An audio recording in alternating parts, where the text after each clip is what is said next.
আসসালামু আলাইকুম ভিউয়ার্স, কেমন আছেন সবাই? আলহামদুলিল্লাহ, আমিও ভালো আছি। বরাবরের মতো আজকেও আমি একটা আমের রেসিপি দেখাবো।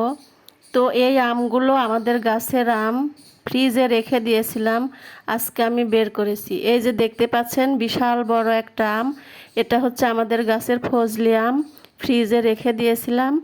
আর এই যে দেখতে পাচ্ছেন এটা ছোট ছোট দুইটা টক আম, এটা দিয়ে আমি আজকে ডাল রান্না করব। তো এই ফজলি আমটা কেটে এখন আমি দেখাচ্ছি যে ভিতরে কতটা সুন্দর রয়েছে।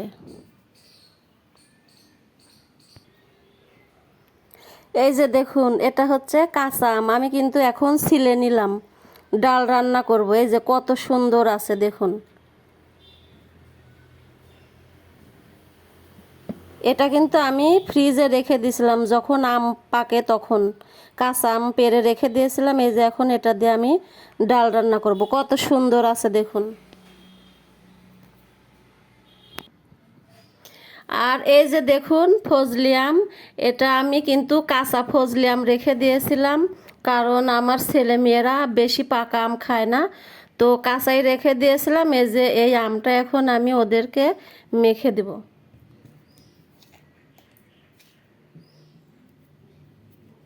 লবণ দিয়ে দিব,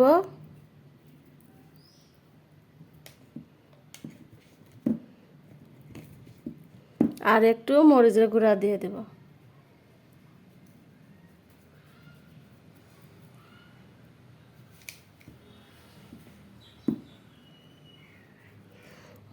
দেখুন কত সুন্দর লাগছে। এখন এই গরমের মধ্যে এই কাঁচা কাঁচা আম মেখে খেতে কিন্তু অনেক মজা লাগবে।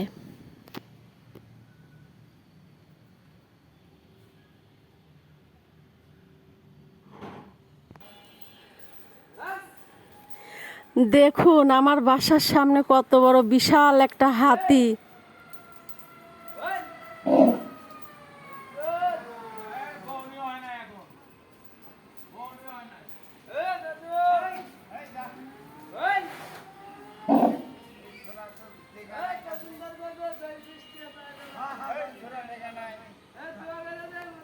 হাতি দিয়ে টাকা উঠাচ্ছে দেখুন।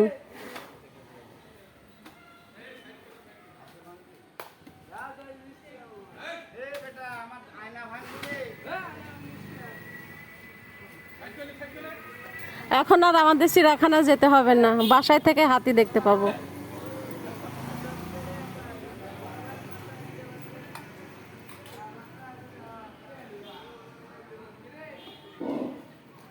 এ বাবা,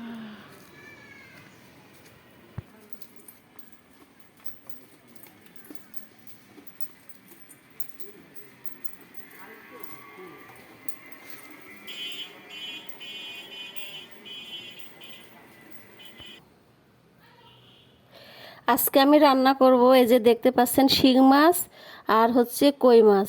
এগুলো কিন্তু বিলের তাজা তাজা কই মাছ এবং শিং মাছ। এটা এমনি ভুনা করব পেঁয়াজ দিয়ে। আর এই যে দেখতে পাচ্ছেন পেঁপে, এই পেঁপেটা আমি ভর্তা করব।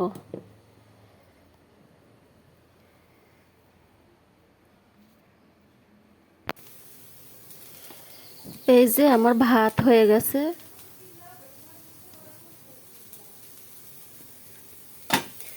এখন আমি কড়ার মধ্যে পেঁয়াজ দিয়ে দিয়েছি, তেল দিয়ে দিব।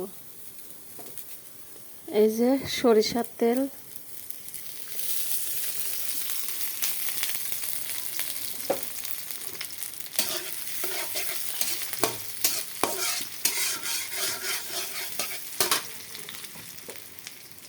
পেঁয়াজটা বাদামি কালার হলে আমি এই যে মাছটা ভুনা করব। পেঁয়াজটা বাদামি কালার হয়ে গেছে, এখন আমি এর মধ্যে এই যে একটু জিরা দিয়ে দেব।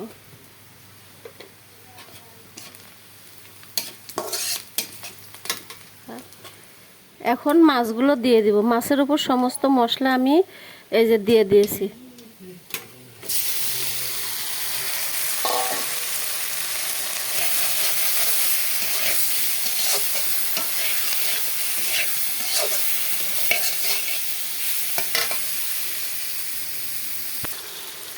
এর মধ্যে আমি কিছুটা বেগুন দিয়ে দিয়েছি। এই যে আমার মাছ কষানো হয়ে গেছে, এখন ঝোল দিয়ে দিব।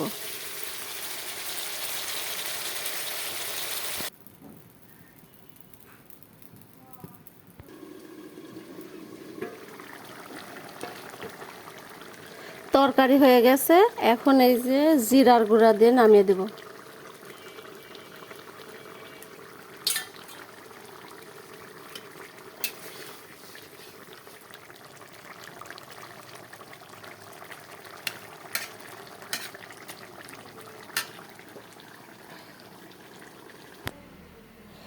এই যে আমার কই মাছ আর শিং মাছ বেগুন দিয়ে রান্না কমপ্লিট।